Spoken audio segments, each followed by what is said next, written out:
Welcome to the Leadership Disrupted podcast. This is Dan Rust. In today's episode, we're going to be focused on a core leadership responsibility, fostering a culture of inclusion and belonging throughout your team, your department, your organization. Over the past decades, there has been a shift in the mindset of most business leaders from rarely, if ever, thinking about diversity, equity, inclusion, belonging, social justice, to slowly and not steadily beginning to see these issues as relevant to their corporate cultures. Today's episode is from a presentation I delivered recently to a group of global HR and business leaders about the changes I'm seeing in the DEI landscape. The executive summary is this. Prior to May of 2020, there was slow but real progress on the DEI front in the corporate world.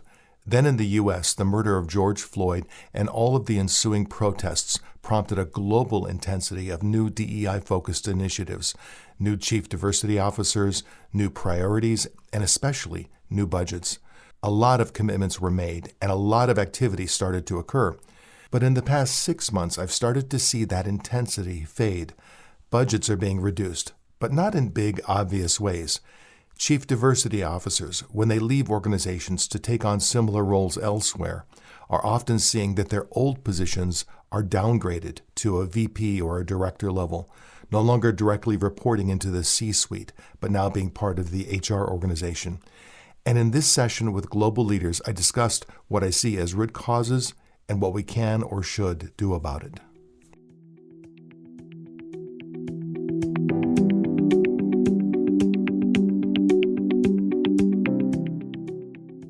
I'm having conversations every week with individuals who are responsible for diversity education initiatives within their organizations. I talk to chief diversity officers, I talk to directors of diversity, directors of culture, whatever the titles may be.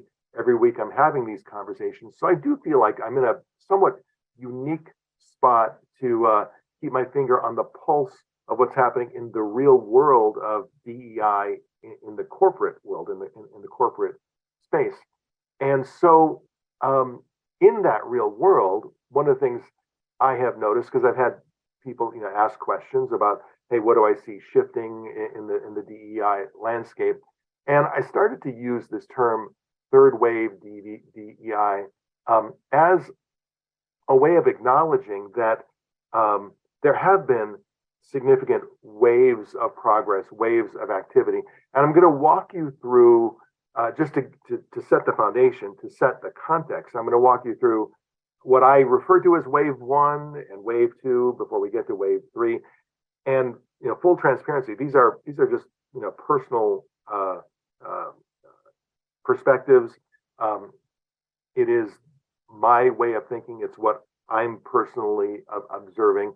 So I don't have some huge research base to back this up. It's just, again, when I keep my finger on the pulse of what's happening, this is what I've seen and experienced, and this is what I'm seeing and experiencing right now as we speak. So to talk first about wave one, we do have to go back a ways. What I call wave one of workplace diversity training began in the United States in the 1960s. And for those of you who are global and you're joining beyond the United States, I just want to say I openly acknowledge my point of view tends to be a U.S. centric point of view because that's where my experience lies. So I'm going to speak mostly to that, although I do think much of what I'm sharing with you is reflected globally as well. The timelines may be slightly different, but certainly what's happened is still relevant. In the 1960s, as a reaction to the civil rights movement, the protests and demonstrations, and the national media attention that led to the Civil Rights Act of 1964, it became illegal for businesses with more than 15 employees to discriminate based on race, color, religion, sex, or national origin. And according to the law as it was written, they couldn't discriminate in hiring, termination, promotion, compensation, job training, or any other what was called term, condition, or privilege of employment. But of course, many businesses did discriminate. and a large number of discrimination lawsuits were filed with the Equal Employment Opportunity Commission in the United States. This resulted in severe financial penalties and the EEOC requiring that the sanctioned organizations train all of their employees in anti-discriminatory behavior. And then at that point, the workplace diversity training movement was essentially born. Now, to be fair, there certainly had been some workplace diversity and racial sensitivity training before this, but not on a large scale. But in the U.S. military, those of you who are of an age where you either can remember back or you are familiar with the era, this was the Vietnam War era. And the U.S. military essentially needed thousands of poor black and white soldiers to work together. So they employed what they called encounter groups at the platoon level with essentially this message. Hey, you work together to combat a common enemy or you die. That essentially was the message. And it was perhaps the largest scale diversity education experiment ever conducted. And it was to a large degree successful. It turns out the threat of death is a diversity training motivator when you're a soldier in the trenches in Vietnam. But the non-military workplace diversity training, it wasn't just driven by companies that were being sanctioned by the EEOC. It was all the other companies that wanted to avoid the severe penalties and sanctions. And so naturally, most of the initial diversity training efforts in the 60s centered on legislation and compliance. Obviously, companies wanted to avoid costly and embarrassing lawsuits and negative publicity. And so many voluntarily implemented training focused on imparting information on the legal requirements to their managers and their rank and file employees. And I've looked at some of the training from this era. And while I am in my own way, middle-aged to slightly beyond middle-aged white guy, I wasn't in the work world in the 1960s, but I have had a chance to look at a fair amount of the training from that era. And there were basically two approaches. The most common was essentially a compliance lecture. Let's bring everyone into a room for 4 hours, tell them the new law or new laws, plus the company policies, plus a lot of do's and don'ts, and maybe a couple of case studies. We do this once, we check off the box, and we move on. The other kind of diversity training was extremely confrontational, very emotional, and I'm sorry to say, in many cases, kind of racist itself. It kind of went like this. Okay, everybody, read the pages. We want you to fill in the blanks. Black people are blank. White people are blank. Asians are blank. Now, after you filling all of those out, now share your results so we can all tell you what a racist piece of garbage you are. It's a little hyperbole, but yes, honestly, if you're familiar with the Office sitcom's Diversity Day training in the 60s, sometimes it wasn't too far off from that. So the actual efficacy of the training wasn't always that great in the 60s. Driven more by passion and fear than by actual research into what ultimately is effective in changing behaviors and mindsets. Now, with that said, in the 70s, the workplace diversity training landscape definitely evolved. There were marches and protests and intense political activism focused on women's rights. Racial and gender diversity in the workplace was expanding rapidly. There was a period of intense government enforcement of the Civil Rights Act, particularly sex or gender discrimination against women. But at the same time, we should not forget that the Equal Rights Amendment was not ratified at the time. In the early 70s, federal agencies took the first step toward what I would call modern day diversity training. And by the end of 1971, the Social Security Administration had enrolled over 50,000 employees through racial bias training. Corporations followed suit, and over the next 5 years, they began offering anti-bias training to their employees on a large scale, so that by 1976, 60% of large companies were offering equal opportunity training of some kind. Affirmative action became widespread. And while this was progress, it was still also true that the underlying corporate driver for the training was compliance and avoidance of costly sanctions.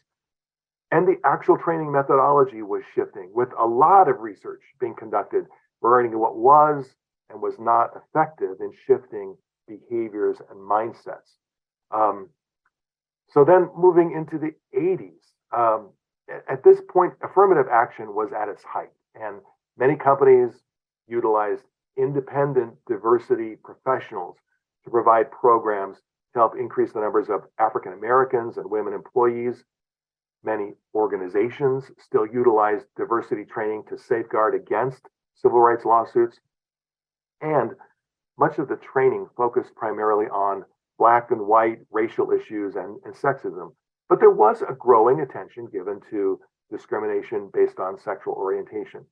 But still little or no attention was given to Latino, Asian, age discrimination, or people with disabilities.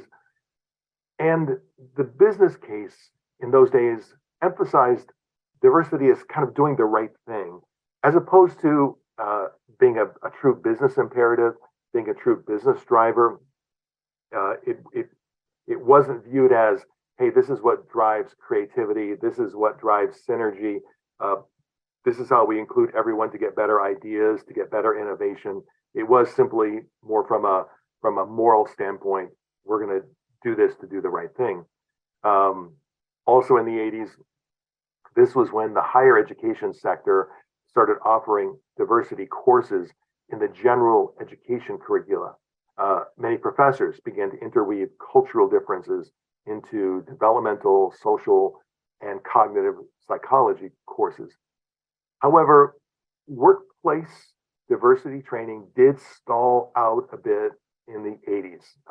President Reagan's deregulation policies that were designed to spur business growth and boost the lagging economy, they also had the effect of removing the compliance stick that had motivated many company diversity initiatives. And the EEOC, under Clarence Thomas now in the 80s, began to de-emphasize compliance agreements that had included goals and timetables for increasing representation of underrepresented groups, and to allow employers a little more leeway. The result, though, was less of a push to diversify, and the training became a line item that could be reduced as part of cost-cutting efforts in an era when offshore competition was heating up. So there was kind of a push and pull related to diversity training in the 80s. And at this point, those companies that continued to push diversity training, they shifted their strategy because it wasn't as compliance driven. There wasn't as much of a fear of government intervention. So the companies that were advocating for diversity training, they aimed to provide content that would help women and people of color assimilate into the existing corporate cultures, based on the assumption that these new people in the corporate world were less prepared because they had not yet developed the necessary managerial skills to be effective managers. I'm not saying that's right or wrong. I'm just observing that when I look at diversity training from that period of time, it seems to be more about, hey, we'll help them develop skills and capabilities to fill their gaps. So it was more about training them and less about facilitating change in the majority. At least I see this in some of the programs and materials from that time. And then we move into the 90s, and I'll accelerate this a bit here. So we're not going to go, decade by decade, but we move into the 90s, and we do see another shift. First of all, in the 90s, the actual demographic makeup of the workforce was beginning a huge shift. Baby boomer retirements, increased immigration, the entrance of more women and ethnic minorities into the workforce meant that workforce diversity was becoming a fact of life for organizations. It was not just a government-driven mandate.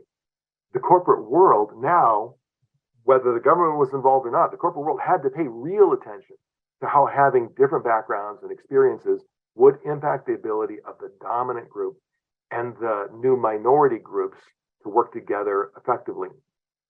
And there was significant expansion and variety of diversity training initiatives to focus on barriers to inclusion for other identity groups, from ability difference, ethnic, religious, gay, lesbian, and other worldviews.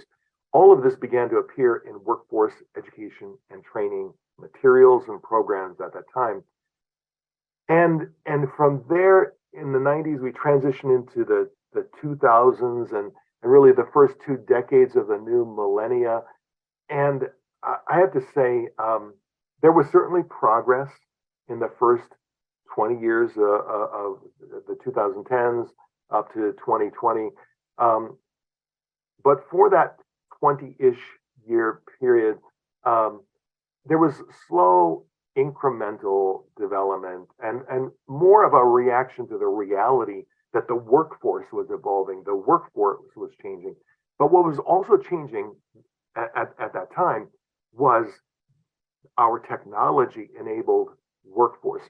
So diversity training in those first 2 decades of the 2000s made a huge shift toward leveraging e-learning.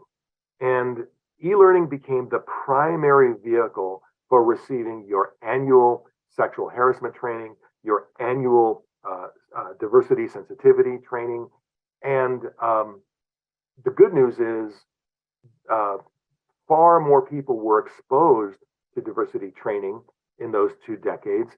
The bad news is the training itself became less personal, less engaging, and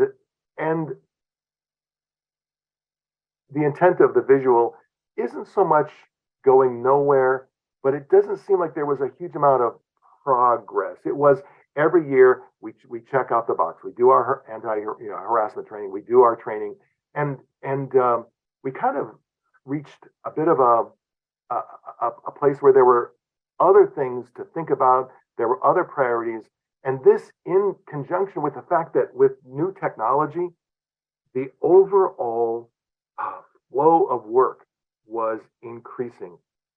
So we were exposed, not just in the workplace, but we were exposed in our entire lives through social media and other elements to lots of other messaging related to diversity, equity, and inclusion. So it was no longer just the workplace environment that was delivering our quote unquote training. It was the media overall. And having talked to and had conversations with a fair number of diversity professionals who were in the workforce at that time, I will say one of the overarching themes of my conversations with them was that we continue to do this, and yet our employee engagement scores don't change. People are still unhappy. In fact, things were trending slightly downward or dramatically downward. And in fact, if you combine, to get to this graph, I combined 4 different employee engagement surveys over the last 20 years. And no matter how much was poured into diversity training, engagement training, inclusion development, inclusion training, employees, it seems, were consistently feeling less and less and less engaged and included in the workplace. And when I also had these conversations with the folks who are responsible or were responsible in those first 2 decades of the 2000s, a lot of them tell me they felt alone. They didn't have a lot of colleagues that they could turn to, that they could go to. There was a sense of, okay, we've landed in a place now where we know what diversity training is, we know what sexual harassment training is, we know the do's, we know the don'ts, we know, so we all kind of know this, and yet we get retrained every year. So sometimes it felt like Groundhog Day. All right, it's January. Let's get through all of our, annual compliance training, and let's do that again and again. And I have had conversations with some HR professionals who've said, they kind of lost their mojo during some of those years because it did start to feel like Groundhog Day. Not that there wasn't progress, not that there wasn't good work done, not that the work wasn't important. But then things did change in May of 2020 with George Floyd's death, with George Floyd's murder, and with all of the reaction and riots that sprang from George Floyd's murder. Something dramatically shifted in the corporate diversity training landscape. The first thing that shifted dramatically was the willingness of large companies to make huge commitments regarding what they were going to do in this space. So you suddenly had postings for chief diversity officers, chief equity officers, chief equality officers. Lots and lots of people were hired in the aftermath of those George Floyd riots. Lots of companies made huge financial commitments, huge investments in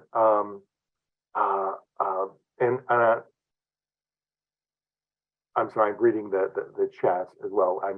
I'm not sure if someone has a challenge with my visuals. I apologize if you've got some challenge with the visuals. I'm not. And what I'm going to try to do is I'm going to ignore the chats for a bit because I can't edit myself and deliver this at exactly the same time. The point that I'm trying to make is the intense shift from the corporate world into willingness to invest back. There was a palpable energy that sprang from this, and I view that as the George Floyd aftermath was in fact wave 2 of diversity training, where there was a reinvestment, there was a re-intensity, and there was a lot of activity and commitment and a lot of high-minded and fantastically sounding messages coming from major corporations throughout the world. And when I talk about wave 3 DEI, I can't really point to a particular place in time or point in time when the change occurred or when the third wave DEI started. I don't think there is one particular point in time. I just noticed in the last 6 months, maybe 8 months, suddenly the intensity, the investments, even the positions. I've talked to friends and acquaintances who have been laid off, who were in chief diversity officer positions or diversity leadership positions, and I've had situations where friends have moved from one organization to another, and then their old position wasn't replaced. It was viewed as an opportunity to scale that position down. So it does seem to me that corporate investments in DEI are scaling back. The intensity in DEI is scaling back, and ultimately something is happening in this third wave where we're seeing an expansion of focus beyond race, beyond gender, beyond sexual orientation. We're seeing a view more toward the full diversity of humanity.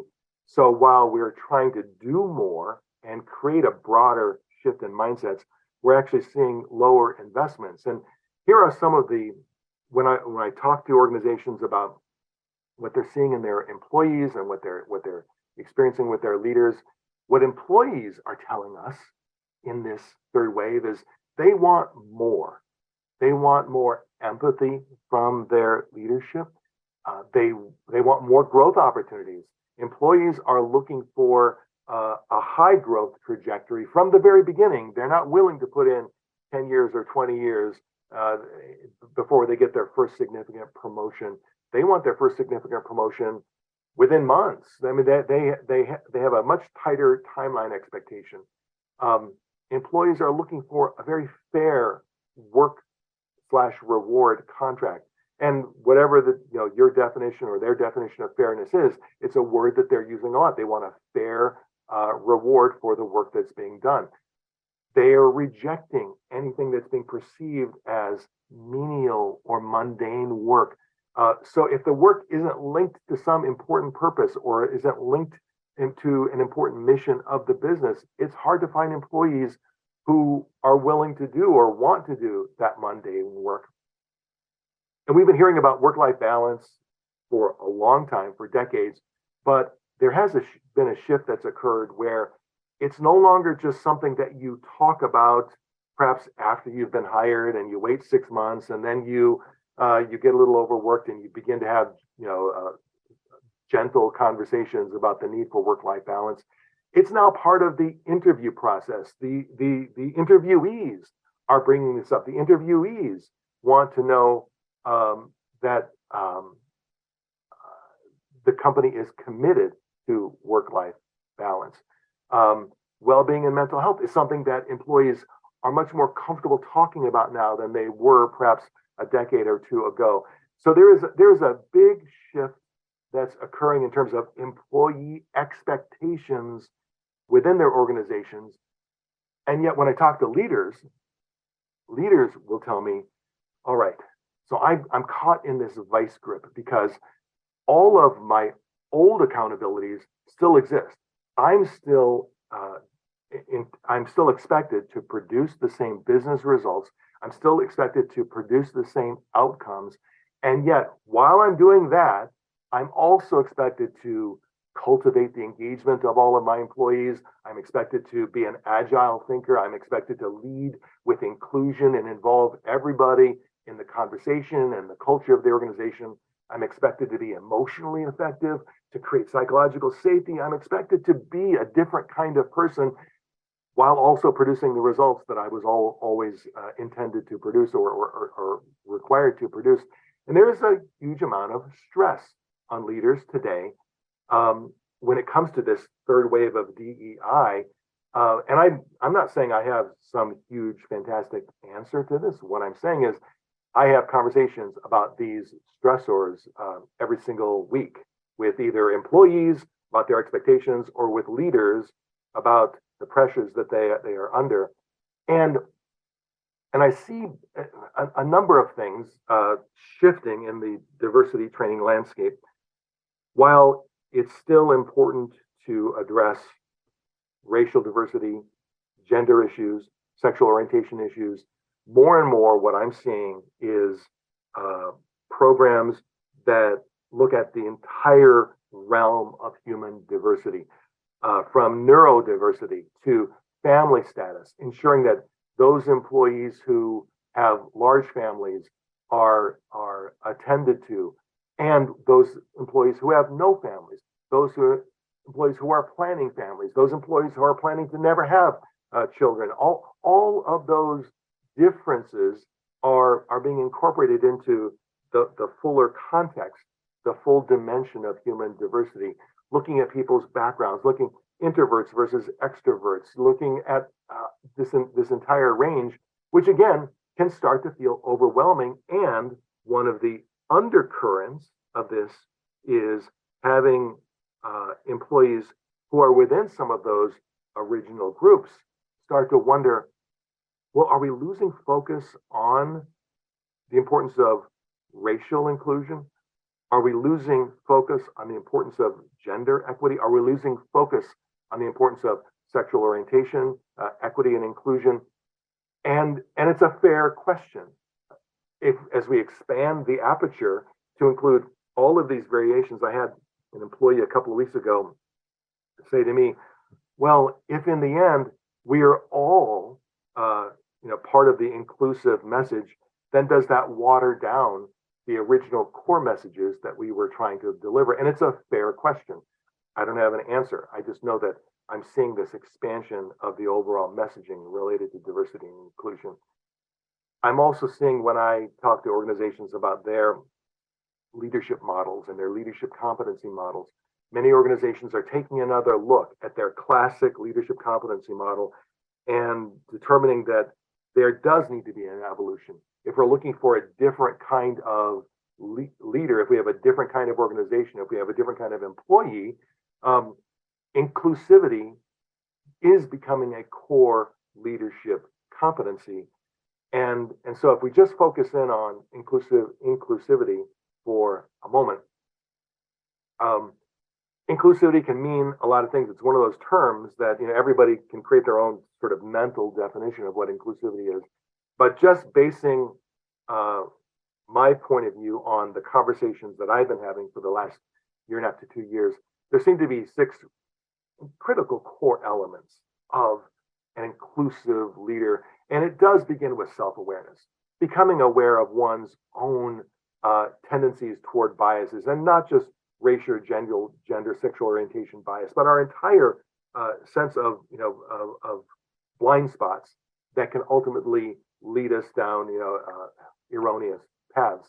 So leaders who take the time to question their own thinking, to question their own point of view, and that it's not a one and done, that it's an ongoing process. It is a challenge because we want leaders to be confident, but we also want them to be self-questioning. We want leaders to have a strong point of view, but we want them to be flexible in their strong point of view and be open to the perspectives of others. So I think we are in the process, in this, again, what I call third wave of DEI, figuring this out.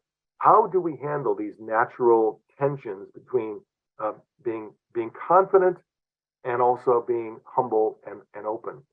And what do we mean by leadership empathy?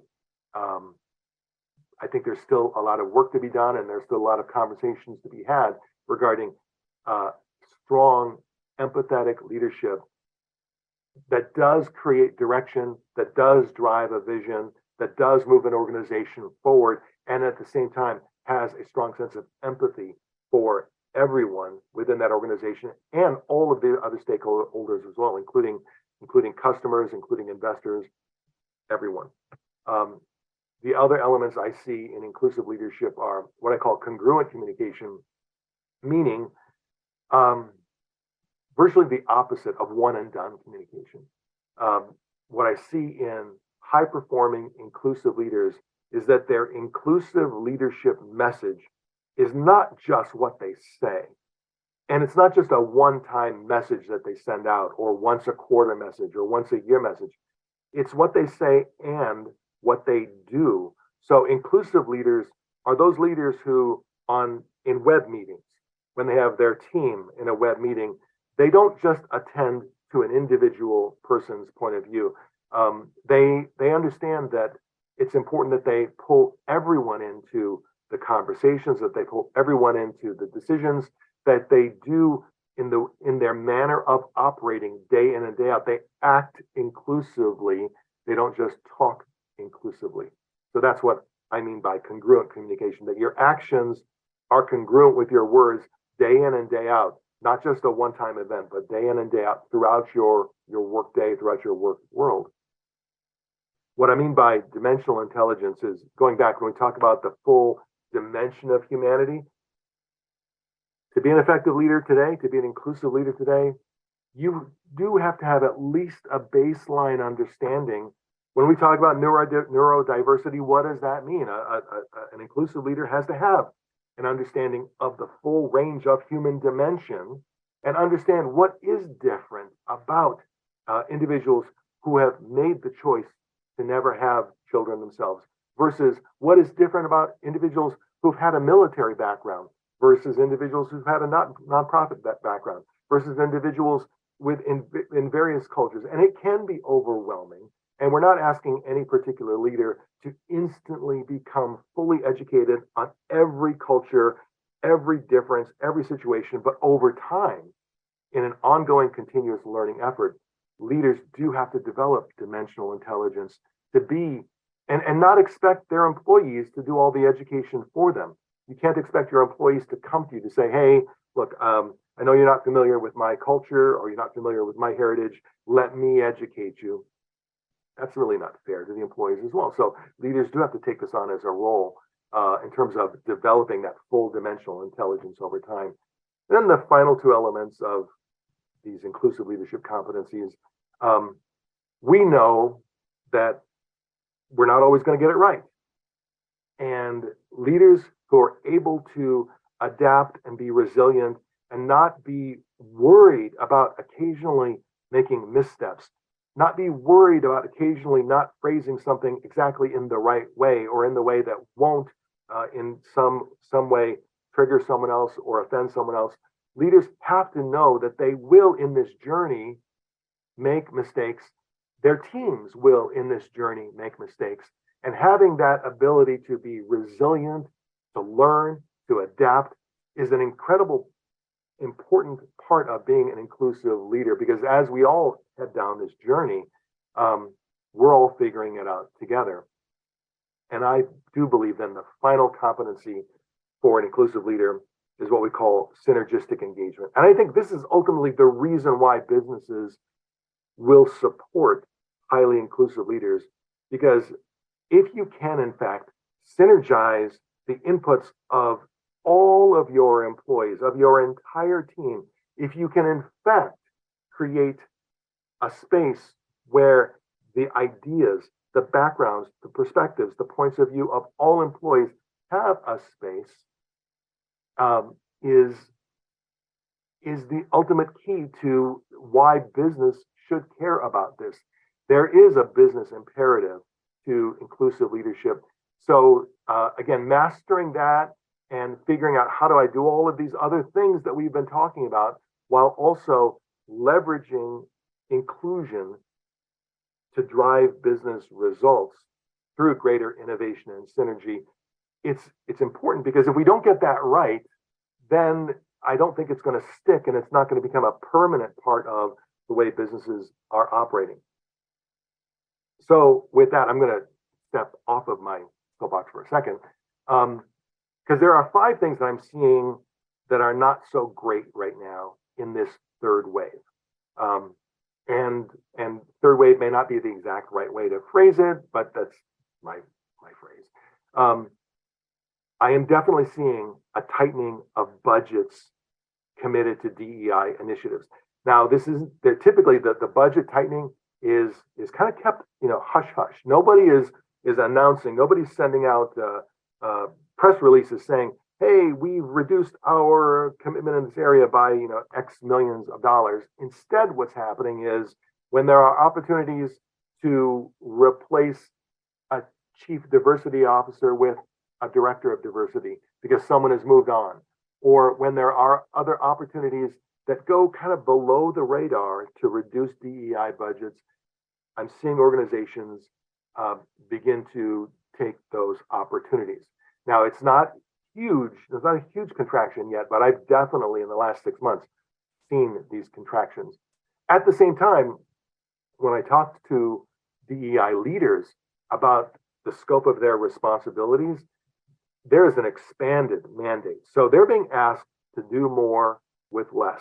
They're being asked to have more of a business impact, but can you do it on a reduced budget, or can you do it with fewer resources?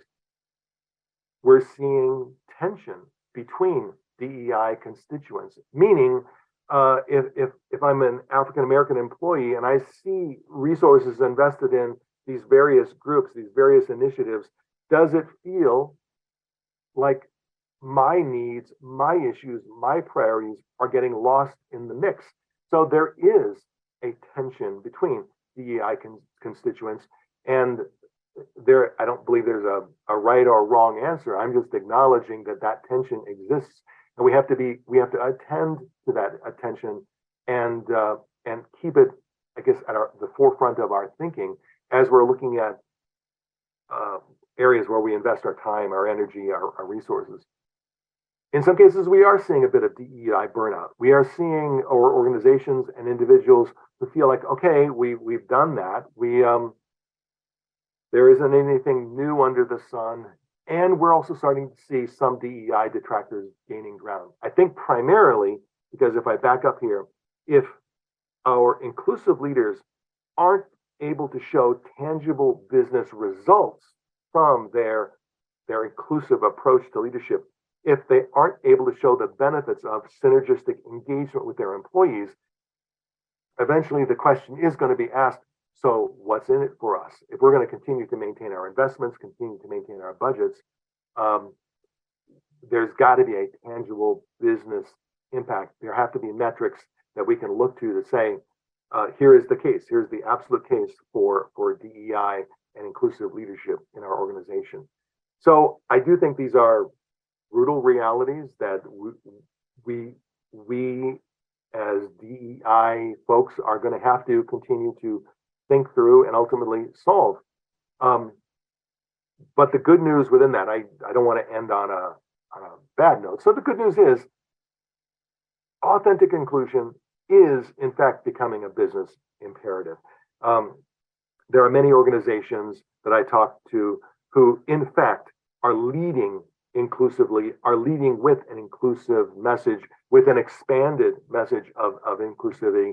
There are many organizations who are very consciously not reducing their DEI budgets, who are tempted and are debating and discussing and ultimately absolutely staying true to the original intent of the commitments that they made in the wake of the George Floyd murder and what followed that. So there is a lot of good news in this third wave DEI, but I think we can't afford to just ignore the brutal reality. In fact, we have to think through how do we address the brutal reality, because if we don't do it, it's going to be done for us reactively.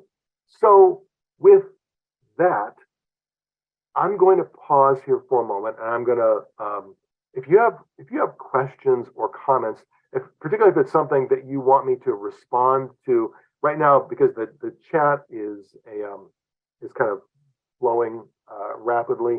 So I'm going to look at the chat, but I'm going to look at the questions as well. If you have any questions or comments, I'm happy to respond to any of those before we wrap up. Not necessarily seeing any questions. Let me just quickly scroll through the chats here.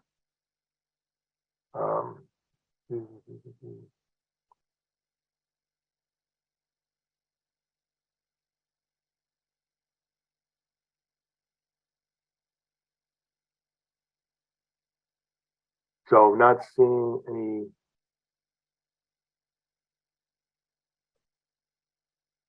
Let's look for that. Not seeing any questions. So I'll share a couple of final thoughts and then we will wrap up. As I said, I have these conversations every week, at least 2 or 3 conversations with individuals who are in the trenches. They're actively, within DEI initiatives within their organizations. What does Dan believe organizations should be doing right now? What is most immediate? So I'll give you my instinctive answer to that, because I tend to back away from what organizations should be doing right now and focus in on what should leaders be doing right now. Because I think sometimes what happens is when we talk about organizational issues, organizational mandates, it's very easy for individual leaders to let themselves off the hook. So I guess if there's any one thing that organizations should be doing right now is ensuring that inclusive leadership is part of their leadership messaging.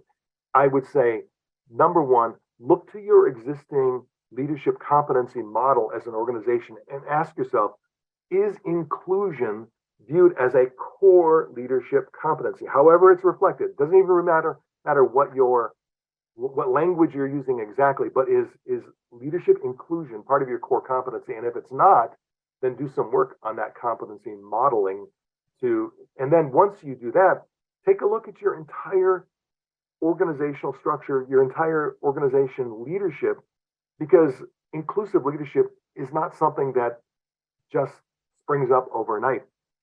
And it doesn't spring up in your leaders just because you tell them that it's now important to be an inclusive leader. It does require not e-learning. It doesn't require delivery of content. It requires engagement and dialogue and facilitation and a willingness to be vulnerable with leaders and help leaders themselves be vulnerable and acknowledge that some of their habits, some of their tendencies, and acknowledge that in the past we have rewarded and recognized those leaders who drive people forward and don't necessarily include others in the discussion, in the dialogue, in the process of making decisions. Let's see, I'm looking at the comments here. Your decade by decade breakdown was helpful. It was about social changes that affect the workplace. How do you suggest companies get engaged? I think it starts with the people that you're hiring and your customers as well. I think we're at a place in our world of work where companies exist as part of society, not as a separate entity over here. The days of an Ayn Randian view of capitalism, where companies exist to drive profit. That is still true. I mean, you've got to drive profit in order to exist, in order to continue to exist. But I think where our society is shifting is a view toward corporate entities as a part of our society with responsibilities to our society, and accepting that is critical and key to being a senior leader in today's world. I'm seeing a comment here. I work with a leader who has extreme biases in the senior management role. Would you have suggestions on how to get this through, as we have had multiple conversations on moving forward to the DEI structure and mindset? Hey, Rhiannon, I appreciate the question, and I would say, here's what I'm happy to do. I'm easy to find. Find me on LinkedIn.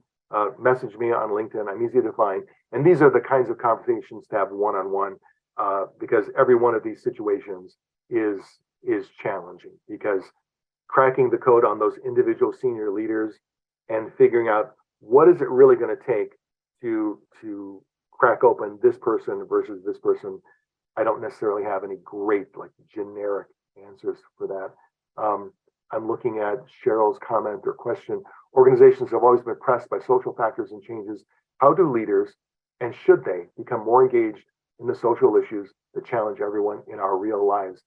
So it's a fantastic question, because I do believe to be an inclusive leader, an effective inclusive leader, that answers the question that as an effective inclusive leader, you do have to, in fact, step forward into these social issues that are affecting our lives beyond the workplace.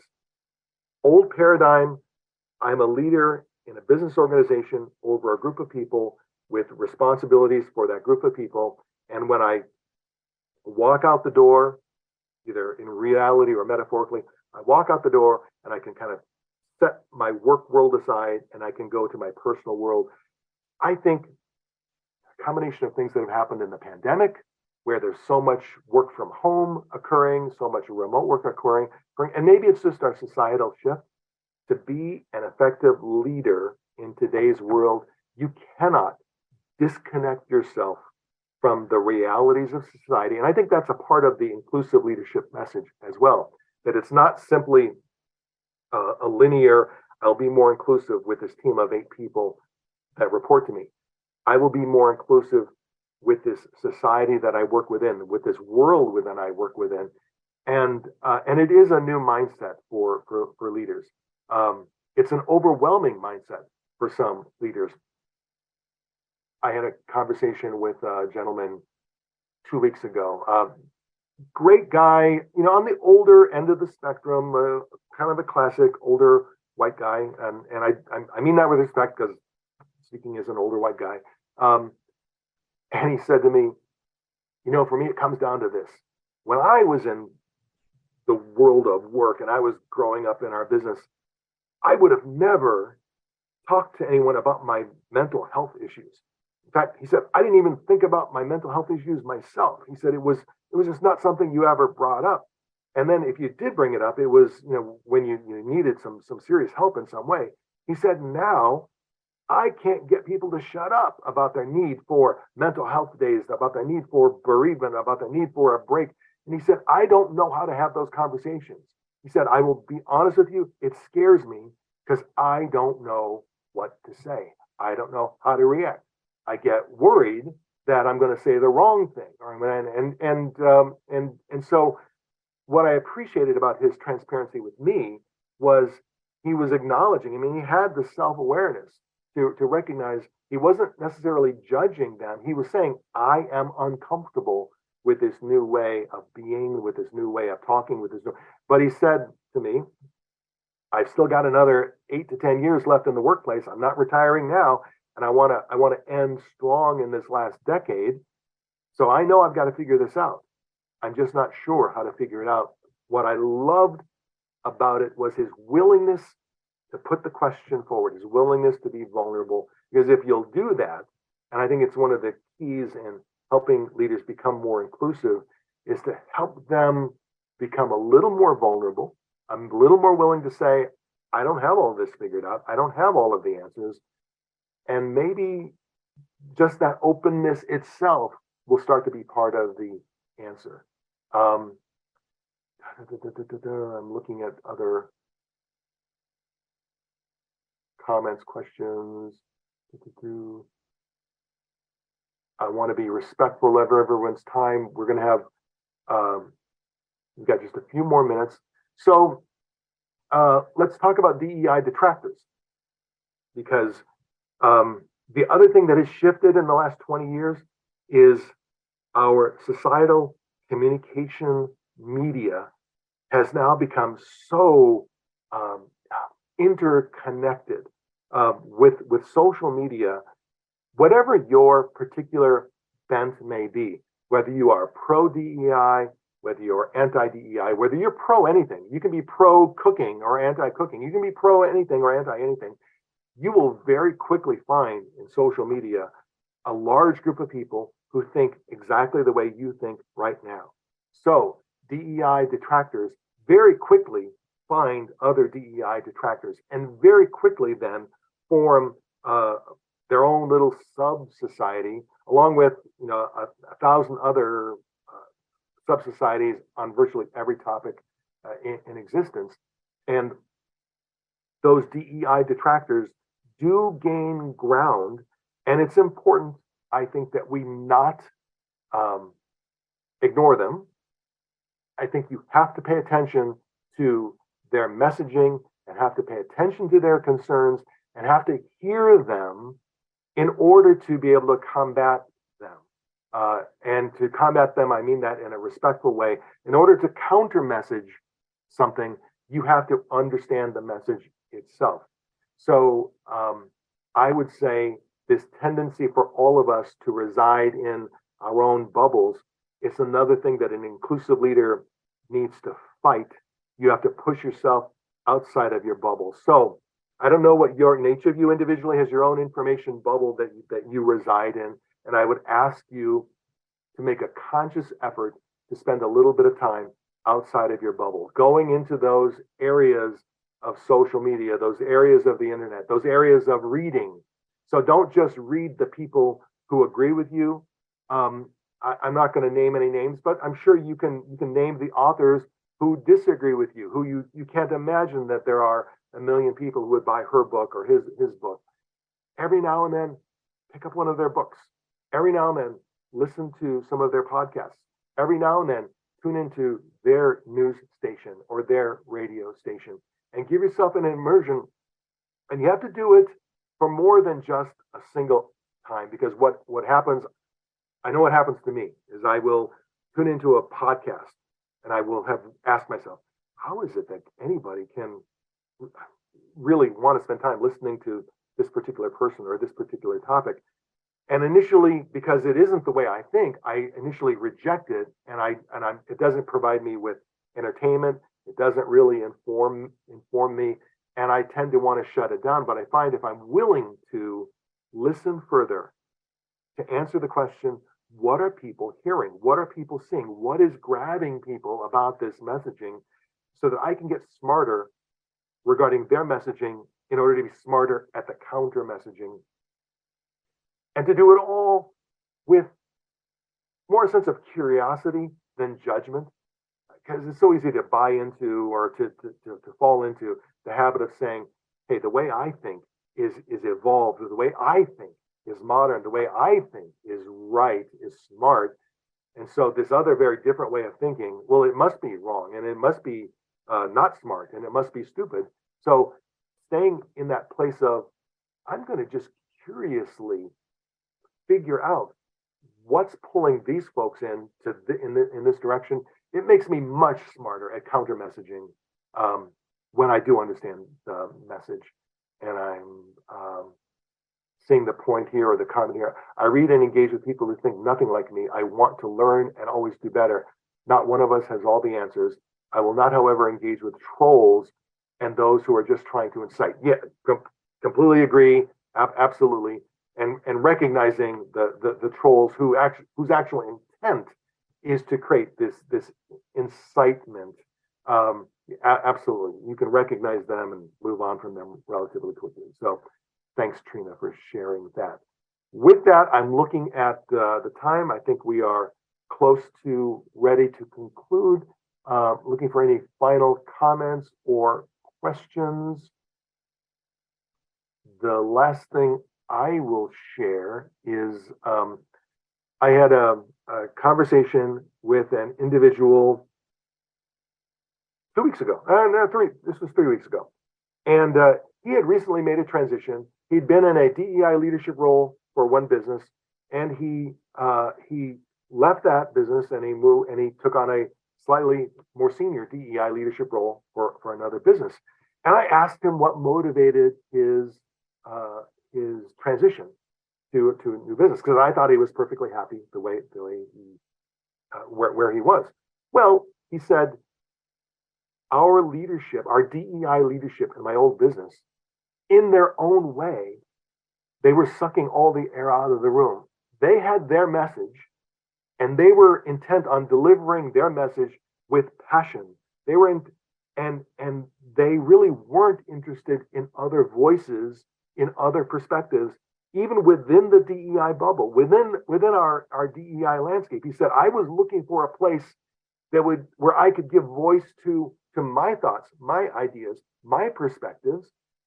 And he said, my senior DEI leader is very passionate, is a fantastic person, has a great message, and essentially views his role as spreading his message throughout our organization, and views us as the minions who will deliver that message. And he said, the person I was speaking to said, I tried to have a conversation with him about how, in his own way, he was being exclusionary because he was limited to his passion, his intensity, his energy. And he said it didn't go anywhere. Really, I didn't get traction with that. And so then I started looking for an organization where I could express my voice. I could express my point of view. And what I thought was fascinating about that was what he was really sharing was how easy it is as a leader to become exclusive. And so if you're going to be a truly inclusive leader, it's a never-ending challenge. You're combating your own instincts to take control of the message. Inclusion, in some ways, in the corporate work world, doesn't come naturally, and it has to be an ongoing effort.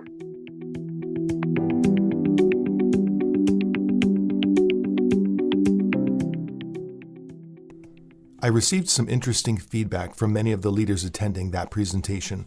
The most common was, I've been sensing and seeing the same things, just hadn't put such a fine point on it yet. And we've got to frame up our DEI efforts more effectively. If we can't make the business case for DEI as opposed to the social or moral case, if we can't make the business case, then shame on us. Now, with that said, the truth is that there are many organizations leveraging DEI efforts as an integral part of their business success model, and I plan to feature some of those stories in future episodes. Okay, so that's all for today. Whatever podcast app you're using to listen to this program, obviously I hope that you'll like and share and subscribe to this podcast to be notified when new episodes get posted every Tuesday. In future shows, I'm going to invite leaders who have practical, real-world advice to share. And of course, I invite your questions and comments, which will also guide the direction of future shows. And with that, thank you for listening to Leadership Disrupted.